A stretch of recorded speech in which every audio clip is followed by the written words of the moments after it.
እስከ ዛሬ ድረስ አንተ ላይ ላደረስነው በደል ሁሉ ይቅርታ አድርግልን ትሉታላችሁ። በጭራሽ ይሄንን በጭራሽ አናደርገው። ጥሩ እኔ ነግሯለሁ። አንድ እውነት ልንገርሽ፣ ከጥቂት ሳምንት አሊያም ከጥቂት ወር በፊት እዚህ ቤት መተሽ ቢሆን እኛም ፀሐይ ወጣ ነበር። ዛሬ ላይ ግን እየጠለቀችብን ነው። አይዋቴ ከለት ወደ ለት ግን አቅመ ቢስነት እየጨመረ ነው። ሮዛ አሁን ስለ ራስሽ የምታለቅሽበት ጊዜ ላይ ነው ያለሽው። ይኸውልህ እንባዬም ከደረቀ ሆነ ልቤም ከደነደነ አመታት ተቆጥረዋል። አሁን ግን ልብሽን ክፉኛ የሚሰብረው የምትፈሪው ነገር እየመጣልሽ ነው። ምን? ሔዋን ማን እንደሆንኩኝ ደረሰችበት። ሳይረፍድ የማትረባ ሰው መሆንህን ማወቋ ራሱ በጣም ጥሩ ነው።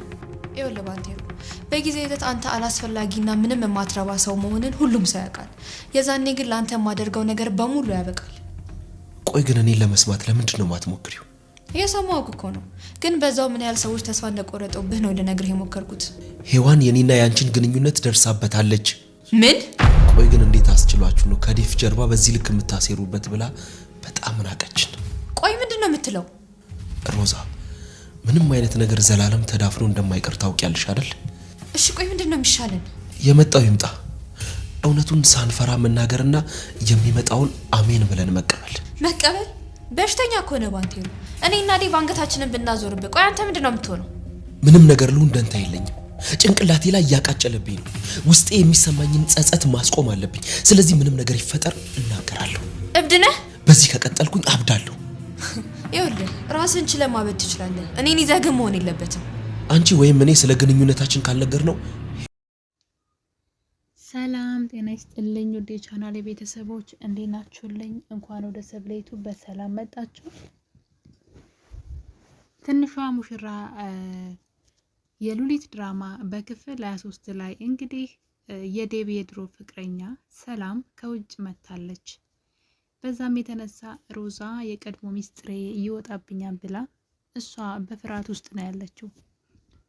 ባንቴሮ ደግሞ ዴቭ ማለት በጣም መልካም ሰው ልገለው ከአንዴም ሁለት ጊዜ ሞክሬ እሱ ግን አሁን ላይ እንደዚህ በሆንኩበት ጊዜ ከጎኔ የሆነ መልካም ሰው ነው። ስለዚህ ዴቭ ከፈለገ ቢሰቅለኝ ቢያንጠለጥለኝ ሲፈልግ በፍጹም አልዋሸውም እያለ ነው። ከፈለገው እስር ቤት ማስገባት ከፈለገው እኔን ሲጣርጎ መግደል ይችላል። ምክንያቱም እሱ በጣም መልካም ሰውና ምክንያታዊ ሰው ነው እያለ ይገኛል። ሮዛ ግን ያን ሁሉ ጥፋት አጥፍታ አሁንም ሌሎች ጥፋቶችን በጥፋት ለመሸፈን እየሄደች ትገኛለች። እንግዲህ ሰላም የባንቴሮንና የሮዛን ማንነታቸውን በደንብ አውቃለች። አሁን ላይ መጀመሪያ ላይ ስትመጣ ስለ ሮዛ የምታውቀው ትምህርት ቤት አብረው ይማሩ እንደነበረ እንጂ ባንቴሮን አላወቀችውም ነበረ። በጣም ረጅም ዓመት ስለነበረ ስለ ባንቴሮ ብዙ እውቀቱ አልነበራትም። በመጨረሻ ግን ባንቴሮ ስሙን ብቻ ነው የምታውቀው፣ መልኩን ረስተዋለች። እና እንግዲህ ሮዛ ስትግለበለብ ስለ ባንቴሮ ስታወራ ትሰማትና ባንቴሮ ማን እንደሆነ ሰላም ደረሰችበት። ባንቴሮ ማለት ድሮ ትምህርት ቤት እያለን በር ላይ ቁማ የምትጠብቃት አፍቃሪዋ ነህ አይደል አለችው። እሱ ግን ምንም አልደነገጠም። ትክክል ነሽ፣ ሁሉ ነገር ትክክል ነሽ። በዴቭ ላይ እየተጫወትንበት ነበረ እኔና ሮዛ። ዴቭን ብዙ ነገር አድርጌዋለሁ፣ በጥይት መጥቼዋለሁ፣ ወዱንም በጩቤ ልወጋው ነበረ፣ በጣም ብዙ ነገር። እሱ ግን ያን ሁሉ አድርጌው አሁንም ለኔ ይቅርታ አድርጎልኛል። ከዛሬ 2 ወር በፊት ወደዚህ ቤት ብትመጭ ኑሮ ባንቴሮ ራስ ወዳድና የሚፈልገውን ነገር በጉልበቱ ማግኘት የሚፈልግ እንዲሁም ደግሞ እንደ ዴቭ የሚጠላው ሰው እንኳን ሚስቴን የነጠቀኝ ያክል እንጂ ፈልገ ያገባችሁ እስከማይመስለኝ ድረስ ጠላው ነበረ ይላታል። እና በጣም እንደተጸጸተና በፍጹም አሁን ላይ እሱን ሊጎዳ እንደማይፈልግ ከፈለገች እንደውም ለዴቭ ሁሉ ልትነግረው እንደምትችል ሁሉን ነገር ባንቴሮ ምንም ነገር አያስደነግጠኝም፣ ለጥፋቴ ዋጋ ከፍላለሁ እያለ ነው። እኔ በጣም ነው የተገረምኩት። ባንቴሮ እንደዚህ ተቀይሮ ማየት እንዴት አባቱ ደስ ይላል። ፍጹም ሰው ነው የሆነው። በቃ ሰው መሆን በጣም መታደል ነው። በነገራችን ላይ ሰው መሆን በቃ ሰውነት ሲጎለን ነው አይደለ? ማሰብ ሲያቅተን አስተሳሰባችን የእንስሳ ሲሆን ነው እንግዲህና ዴቭ መልካም ሰው ነበረ። ከልቡ መልካም ሰው ነው፣ የማስመሰልም አይደለም። ነገር ግን ያ የታገሰው መልካምነቱ መልሶ እየከፈለው ነው እና ደግሞ የታገሰው ሰው ደግሞ ከመጥፎ ማንነቱ ወጥቶ መልካም ሰው ሆኗል ማለት ነው እና ዴቭ በጣም ብዙ ልንማርበት የምንችል አይነት ሰው ነው። ዴቭን ካያችሁት በጣም ታጋሽና ትሁት ሰው ነው። በጣም ኃይለኛና ቁጡ ነው። በስራው ቀልድ አያውቅም። ነገር ግን አሁን ሮዛ የምታደርገውን ነገር ሳያቀርቶ አይደለም፣ ሁሉንም ነገር በይቅርታና በትዕግስት ስለሚያልፍ ነውና ሮዛ ደግሞ እሱን እንደ ሞኝ አድርጋ መቁጠር ጀምራለች። ለዛ ነው እንደዚህ እያደረገች ያለችው እንጂ እንደሚያውቅ ብታውቅ ኑሮ ምናልባት ቀድሞ ነው ይቅርታ ትጠይቅ ነበረ። ግን እሷ ዴቭ ምንም የማያውቅ ነው የሚመስላት። ዴቭ ግን የማያውቀው አንዳች ነገር የለም የእሷን ህይወት ማለት ነው። በእርግጥ ዴቭ የባንቴሮ የእሷ ፍቅረኛ የቀድሞ ፍቅረኛ መሆኑን በፍጹም አያውቅም። ያው እንደተባለው ያው ጎቶች ምናምን እንደሆነ ነው የሚያስበውና እናም ሰላም ግን ሚስጥሩን ሁሉ ደርሳበታለች። እናም እንግዲህ ከባንቴሮ ጋር ሲያወሩ ወይ ራስህ አንተና ሮዛ ይቅርታ ጠይቁት ዴቭን አለችው። ይቅርታ ጠይቁት ለበደላችሁት በደል። አንተ የቀድሞ ባለቤቷ ሆነ እያለ አንተንና የቀድሞ ባለቤቷንና ፍቅረኛዋንና ባለቤቷን ተሸክሞ የሚኖረው ዴቭ ምን በወጣው ነው? ስለዚህ ላደረጋችሁበት ነገር ሁሉ ይቅርታ ጠይቁት ብላ ይህን ሀሳብ አምጥታለታለች። እሱ ግን በፍጹም አላደርገውም ብሏታል። በፍጹም አላደርገውም፣ ሁሉንም ነገር እነግረዋለሁ እያለ ነው። ከፈለግሽ እንደውም አንቺ ዛሬውኑ ንገሪው፣ የመጣውን ሁሉ እቀበላለሁ። ዴቭ ማለት በጣም መልካም ሰው ነው እያለ እንግዲህ ባንቴሮ መቀየሩና በጣም መልካምነቱ በሚገርም ሁኔታ እኔ በዚህ መጠን የሰው ልጅ ይለወጣን ብዬ ላስባል። ብቻ እናንተ ጥሩ ሁኑ፣ በቻላችሁት አቅም ድረስ እስከ ቻላችሁት አቅም ድረስ ለሰዎች መልካም ሁኑ። ለሰዎች መልካም ከሆናችሁ በቃ ከእናንተ አልፎ ለሰው ትተርፋላችሁ። እና የዴቭ ትዕግስት ነው ባንቴሮን ሰው ያደረገው እንጂ ታውቃላችሁ፣ ለገንዘብ ብሎ የሚፈልገውን ነገር በሰላም ሳይሆን በጉልበት የሚፈልግ ሰው አይነት ነው። በቃ እንደዛ አይነት ሰው ነው። አሁን ላይ ግን ስርዓቱ ለሰዎች የሚያደርገው ነገር ሁሉ ለሰዎች የሚጠላቸውን ሰዎች ሁሉ አሁን ላይ የሚጠብቃቸው የሚወዳቸው ሰው ሆኗል። እና የባንቴሮ መቀየር እዚህ ድራማ ላይ በጣም ነው የሚገርመኝ፣ በጣም ማለት ነው። እዚህ ድራማ ላይ እንደሱ የሚያስጠላይ በተግባሩ ሰው አልነበረም።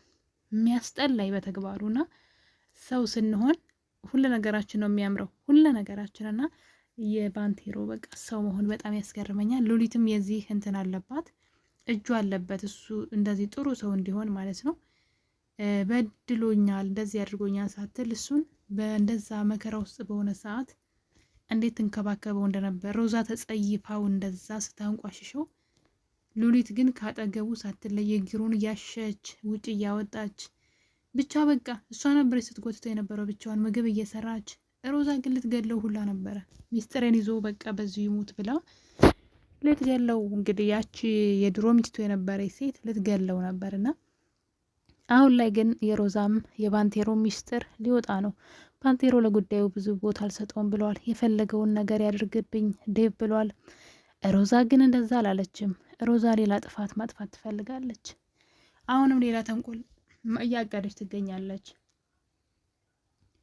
ሮዛ አሁን ላይ ሰላም ይሄን ነገር ከማውጣቷ በፊት እገላታለሁ ወይም ምላሷን ቆርጥላታለሁ ወይም ደግሞ የእሷን ሚስጥር ፈልጌ አወጣና በእሷ አስፈራራታለሁ እያለች እየፎከረች ትገኛለች።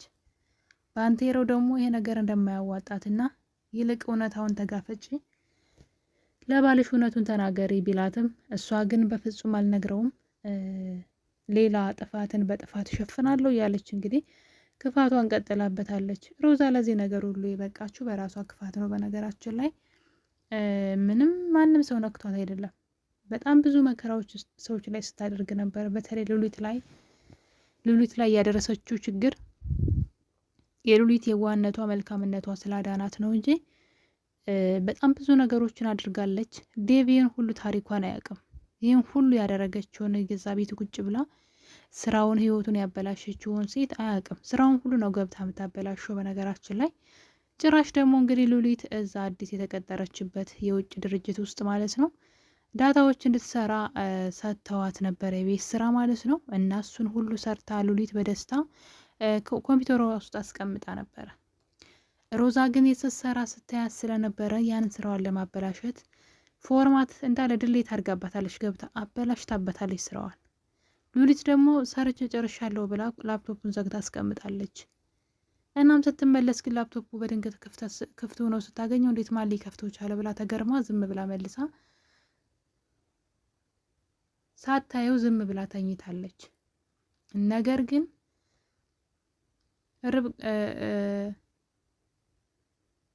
ሮዛ ማለት ነው ሮዛ አጥፍታባታለች የጻፈችውን ነገር ያዘጋጀችውን የቤት ስራዋን ማለት ነው።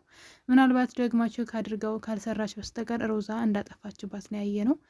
የእሷን ስራ ለማበላሸት ነው እንግዲህ በዴብ ዘንድ እንዳትመሰገን ጎበዝ እንዳትባል በቃ የእሷን የሆነ ነገር ማበላሸትን አሁንም አልተወችም። እና ይህን ነገር ግን ባንቴሮ ዛሬ ሲያስታውሳት ነበር ሉሊት እንዴት ሆነልሽ ስራሽ?